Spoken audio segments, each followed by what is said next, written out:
हर हर महादेव। आज मैं आपको बताने वाला हूँ दिव्य दृष्टि के बारे में। बहुत लोग मुझसे पूछते हैं कि भैया आप कैसे बता देते हो, आपको कैसे पता लगता है कि किसी के बारे में जब आप बोलते हो कि इसको क्या बीमारी है, इसका ऑरा कैसा है, तो ये कैसे आप देख लेते हो, कैसे पता लगता है। तो मैं क्लियरली बोलता हूँ कि ये दिव्य दृष्टि से ही मुझे पता लगता है। तो बेसिकली फिर वो दूसरे सवाल करते हैं कि दिव्य दृष्टि कैसे मिलती है, कैसी होती है, क्या क्या इसके नियम होते हैं, कौन सी प्रक्रिया होती है। तो वैसे तो यूट्यूब पर बहुत सारी इसके वीडियोस हैं, लेकिन इनसे अपार्ट एक रॉ एक्सपीरियंस में आज आप लोगों को जो भी आपके सवाल होंगे उनके जवाब मैं देता हूँ। तो मेरे पास यहाँ पर 10 सवाल हैं जिनके मैं जवाब देने वाला हूँ आपको।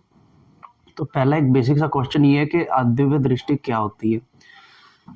दिव्य दृष्टि हमारे कुंडलिनी के छठा चक्र, जिसे कि हम आज्ञा चक्र भी बोलते हैं या फिर थर्ड आई भी बोलते हैं, इसको दिव्य दृष्टि कहते हैं। ठीक है। हम किसी चीज का जब पूर्वानुमान और पूर्वाभास जब हमें हो जाता है तो ये भी दिव्य दृष्टि का एक पार्ट है। अब यहाँ पर बहुत सारे साधक केवल देख लेने को ही दिव्य दृष्टि समझते हैं, लेकिन ऐसा नहीं है। ठीक है। दूसरा सवाल मेरे पास ये है कि दिव्य दृष्टि कितनी तरह की होती है। अब देखिए, इसमें मैं क्लियर बोलता हूँ कि दिव्य दृष्टि तो एक ही होती है, लेकिन जैसे जैसे आप उस पर वर्क करते जाएंगे तो उसके लेवल इंक्रीज होते रहते हैं। तो जो शुरू में दिख रहा है वो 5 स्टेप बाद वो और ज़्यादा क्लियरिटी से दिखते हैं। तो दिव्य दृष्टि एक ही है, लेकिन इसके अलग अलग प्रकार हैं। ठीक है। दृष्टि को खोलने की क्या प्रक्रिया है। तो दृष्टि को खोलने की आप साधना, जाप और त्राटक के माध्यम से, हवन के माध्यम से आप दृष्टि को खोल सकते हो। लेकिन इसके अलावा और भी रास्ते हैं, जैसे आप तंत्र की कुछ विद्याओं से दृष्टि को खोल सकते हो, प्रेत साधना, अप्सरा साधना जैसी चीज़ें करके भी आप दृष्टि को खोल सकते हो। लेकिन मैं हमेशा अपनी खुद की दृष्टि खोलने के लिए आपको सजेस्ट करूँगा।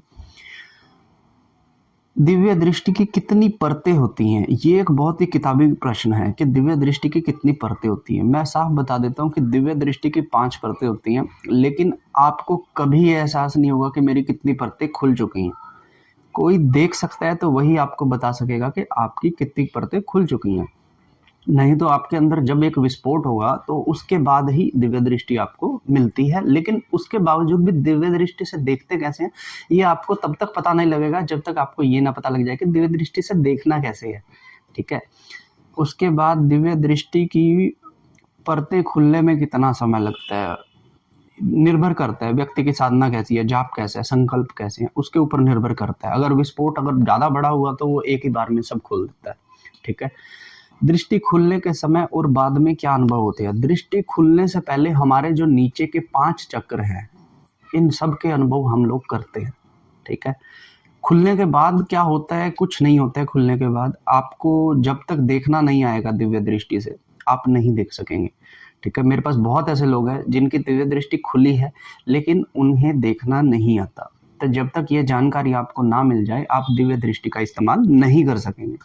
ठीक है। क्या दिव्य दृष्टि खुलने के बाद वापस बंद हो सकती है। बिल्कुल हाँ। दिव्य दृष्टि एक ऐसी चीज़ है जहाँ पर आपको जाप, ध्यान, साधना लगातार निरंतर देते रहना और तभी ये खुली रहेगी। लेकिन अगर आप बीच में गैप करते हैं, लाइक एक हफ्ता आपने नहीं किया और कुछ नहीं किया, तो आपकी दिव्य दृष्टि फिर से बंद हो जाएगी। ठीक है। दिव्य दृष्टि खोलने में कौन सी चीज़ें सहायक होती हैं और किन बातों का ध्यान रखना चाहिए। दिव्य दृष्टि खोलने में आपकी संकल्प, साधना और मंत्र जाप सहायक होता है, और सबसे बड़ी चीज़ मन की एकाग्रता और जानकारी। अगर आपको इनमें से किसी भी चीज़ की कोई कमी है तो आप दिव्य दृष्टि तक नहीं पहुंच पाएंगे।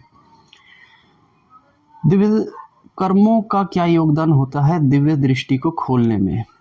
मैंने बहुत ऐसे साधक देखे हैं जो दिव्य दृष्टि के लिए प्रयास कर रहे हैं और बहुत समय के बाद भी उनकी दिव्य दृष्टि नहीं खुल रही है। इसका कारण होता है कि कई बार हमारे पूर्व जन्मों में कुछ कर्म होते हैं जो अच्छे नहीं होते।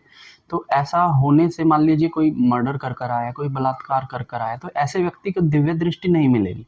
वो अध्यात्म पे चरण रख सकता है, उसको मना ही नहीं है, लेकिन वो अध्यात्म में गति इस जन्म में नहीं पाएगा जब तक कि वो अपने पुराने हिसाब ना चुका दे। लेकिन ऐसा व्यक्ति को अपनी दृष्टि नहीं मिलेगी, लेकिन वो प्रेत दृष्टि या फिर तंत्र के माध्यम से दृष्टि को पा सकता है। दिव्य क्या कोई नकारात्मकता, पित्र या देवता दृष्टि के खुलने में बाधा डाल सकते हैं? जी बिल्कुल डाल सकते हैं। दिव्य दृष्टि के खुलने में पितृ प्रेत सब बाधा डाल सकते हैं। इवन जिस देवता की आप साधना कर रहे हो उसके दूत और वो देवता खुद भी आपको दिव्य दृष्टि में बाधा डालेगा।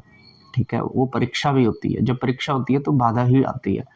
ठीक है, अगला सवाल है कि कौन सी साधना करने से दिव्य दृष्टि जल्दी खुल सकती है? भाई साधना कोई भी करो, दिव्य दृष्टि आपको अपने समय से ही मिलेगी, उससे पहले नहीं मिल सकती। ऐसा कुछ नहीं है कि भैया मैं इसकी पर्टिकुलर साधना करूँ, आपके संकल्प पे निर्भर करता है।